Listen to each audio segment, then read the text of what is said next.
Hi friends मु रश्मि आपण रश्मि ड्यूब्रे स्वागत जनाऊँगी। तो friends school and mass education department तरफ गोटे गुरुत्वपूर्ण चिठी जोटा कि आपणकर प्रोसीडिंग अर्थात गोटे मीटिंग बसी जो थे कि डायरेक्टर एंड सीनियर ऑफिसर मानक नहीं एसएमई डिपार्टमेंट रो तो तार प्रोसीडिंग आसी कौन कौन आलोचना होती विशेषकर गुरुत्वपूर्ण खबर रही जोटा कि स्पेशल एजुकेटर बा एमएलई बा एलिमेंट्री टीचर जोटा कि रेगुलर टीचर कॉन्ट्रैक्चुअल दिज्व ना रेगुलर टीचर रिक्वायरमेंट को नहीं मध्य आपणकर जो प्रोसीडिंग आसी तो से आपणकर जितेबाला आपणकर घोषणा होता जे प्राथमिक शिक्षारू ठिका उच्छेद करागला बोली एवं पूर्व टीचर मानक मध्य सेम बेनिफिट दबा कथा किंतु आपणकर बारंबार जो प्रोसीडिंग आसूची प्रोसीडिंग रे रेगुलर रिक्वायरमेंट कथा आसूची आउ आपणकर जेटी न होई असिस्टेंट टीचर एटी अपॉइंटमेंट दिया जावा कथा आसूची तो काहेकि आसु नहीं प्राथमिक शिक्षक जो माने ऑलरेडी जेटी रे अछंती तांकर ठिका उच्छेदर जिओ ता सहित पूर्व शिक्षक को जो 6 ईयर काउंट 6 नेशनल इंक्रीमेंट चिठी कथा आसुना कहीं सहित जो कंट 7 दिन आपणकर बाबू सिंह देते तो 7 दिन आज आपणकर पूरी जाऊँगी तो तापाई कौन रही स्टीयरिंग कमिटी प्लान ए आउ बी ताकू डिटेल्स ए वीडियो आलोचना करवा तेणु आपण मानक अनुरोध वीडियो शेष पर्यंत देखूँ वीडियो देख सारापर वीडियो पसंद आसिले वीडियो हृदय लाइक कर दिंतु ता सहित आपणकर सांगसाथी मानक वीडियो व्हाट्सएप और फेसबुक माध्यम शेयर करने बिल्कुल भी भूलु ना ता सहित एवं सुधा जदि चैनल टी सब्सक्राइब करना सर्वप्रथमे चैनल टी सब्सक्राइब कर दिंतु और ता पाखे आसुवा ऑल नोटिफिकेशन बेल आइकन टी प्रेस कर दिंतु जहाँफल कि ये लेटेस्ट अपडेट सर्वप्रथमे आपण मैंने आम चैनल माध्यम पाइपर डेरी नक चलतु जो ब्रेकिंग अपडेट रही है जानी नवा तो देखो government of Odisha school and mass education department तरफ गतकाली गोटे गुरुत्वपूर्ण चिठी 15/12/2025 कर चिठी कराई समस्त director elementary director secondary director ता सहित बीएससी रो president board of secondary education रो प्रेसिडेंट को सीएचएससी रो चेयरमैन को एसएनओ एमडीएम रो जो स्टेट नोडाल ऑफिसर रही कराई ता सहित ऑल सीनियर ऑफिसर जो माने एडिशनल सेक्रेटरी एंड एबव जो माने रही एसएमई डिपार्टमेंट रो समस्त को चिठी कराई for kind information necessary action तो प्रपोजाल अर्थात गोटे कोऑर्डिनेशन मीटिंग करा 9/12/2025 10:30 रे तो under the chairmanship of commissioner come secretary SME department on various important and pending issue अर्थात जो पेंडिंग इश्यू रही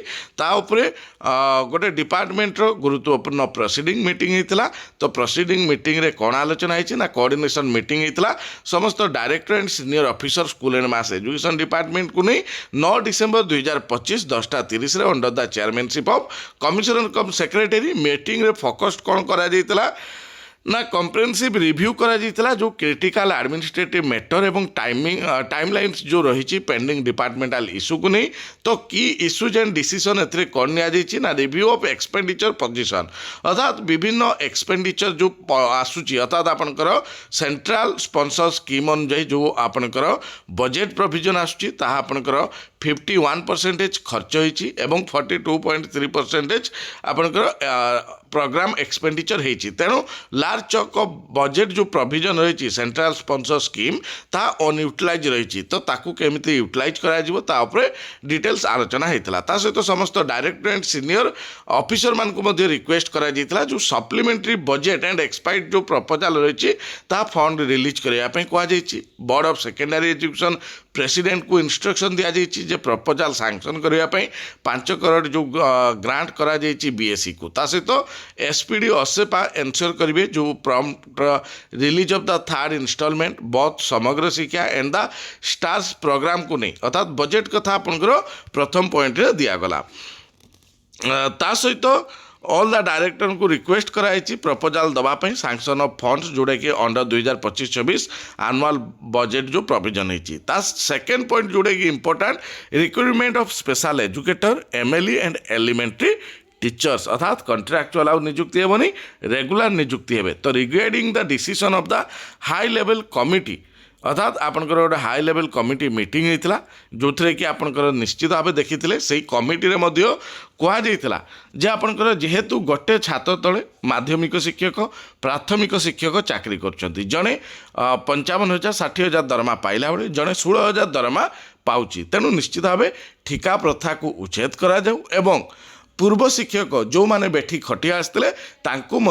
समान सुविधा दिया जाऊ जोटा कि हाई लेवल कमिटीर चिठी होता ताकू परवर्ती समय चिठी को विड्रॉल कर निगला तो से हाई लेवल कमिटी मीटिंग रे रिक्रुटमेंट ऑफ 15,000 टीचर कथा उल्लेख होता आनुआली वर्ष को 15,000 टीचर रिक्रुटमेंट कर कौ मैंने रे ना इंक्लूडिंग MLE टीचर्स रे स्पेशल एजुकेटर्स रे SPD असेपा को इनफर्म कराई जे समस्त रिक्विसाइट जो इनफर्मेशन रही 15/12/2025 सुधा दवापाई जहाँफल कि रिक्रुटमेंट प्रोसेस आपंकर स्पीड हो पार विदाउट एनी फर्दर डिले तो आपंकर रिक्रुटमेंट प्रोसेस तो निश्चित भाव स्मूथ हम किंतु ता पूर्वर जो मैंने अच्छा ठिकारे जूनियर टीचर स्कीमेटिक रे ताकू तो प्रथमे गवर्नमेंट ऑर्डर दिंतु ताकू तो प्रथमे रेगुलर करंतु तापर आपनकर रेगुलर नियुक्ति प्रक्रिया आरंभ करेंगे ता सहित 6 ईयर काउंट 6 नेशनल इंक्रीमेंट रो चिठी काढ़ंतु एवं ग्रेड पे जोड़ा कि आपनकर डिमांड थिला न्याज्य दाबी जे आपनकर VA और VB को मर्ज करी 28 ग्रेड पे करा जाऊ तो तार कंट समय मध्य दिया जाइथिला आज आपंकर लास्ट डेट रही तो आज पर स्टीयरिंग कमिटी कौन निष्पत्ति नौची ताकू नहीं मध्य आलोचना करबा डायरेक्टर SRT को एडवाइस करा जाइछि जे फाइल आपंकर कंस्ट्रक्शन ऑफ स्क्रूटिनिटी कमिटी जो as per order of honourable court apex court in Rajnish Pandey case नहीं कि एडिशनल सेक्रेटरी जदुमणि महला को मध्य प्रपोजल रिक्रुटमेंट 15,000 टीचर को नहीं मध्य लेटर करा जाइछि अदर इश्यू जमती कि स्कूल गुड़ी जो आपनकर NM अपॉइंटमेंट बा एंगेजमेंट करा जिवो ताकू नहीं लेटर कराई all the director and senior officer को मध्य इंस्ट्रक्शन दिया जाइछि जे मिस अप्रोप्रिएशन ऑफ फंड को नहीं इमीडिएट स्टेप नवा पे कॉमर्स एंड ट्रांसपोर्ट डिपार्टमेंट को फॉर्मल नोटिफिकेशन जो रही से गुड़ी TA एंड SRT को दिया जाइछि किंतु इम्पोर्टेंट जिनस जोड़ा कि आपनकर MLE टीचर कथा कहतु बा रेगुलर टीचर कथा उल्लेख करा जाइछि तेणु खूब शीघ्र आपनकर रेगुलर अपॉइंटमेंट बाहरुछि किंतु OTET पेपर 2 परीक्षा समय परिवर्तन करिछि तो परीक्षा आपनकर 2टा रु 4टा 30 थिला ताकू परिवर्तन करी 1:30 रु 4टा करा जाइछि जोडे कि आपनकर official board of secondary education Odisha Cuttack रु 15/12/2025 रे प्रेस रिलीज कराइछि it is information to all concerned that the paper 2 of OTET examination 2025 जोटा कि स्टार्ट होची 1:30 PM रु 4टा PM इंस्टेड ऑफ 2टा रु 4टा 30 अर्थात 2टा रु 4टा 30 जो थिला ताकू चेंज करे 1:30 रु 4टा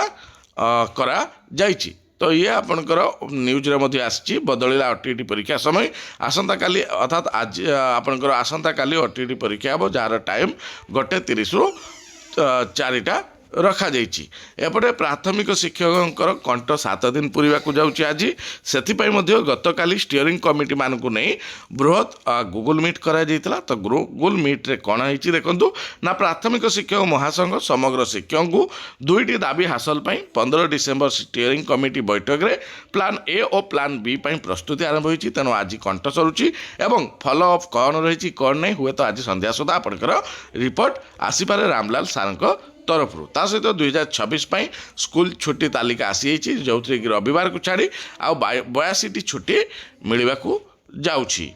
तो ये थिला आपण मानक पे आजिकार गुरुत्वपूर्ण इनफॉरमेशन आज वीडियो शेष करुँची नेक्स्ट वीडियो देखा से विदाय दिंतु नमस्कार जय जगन्नाथ।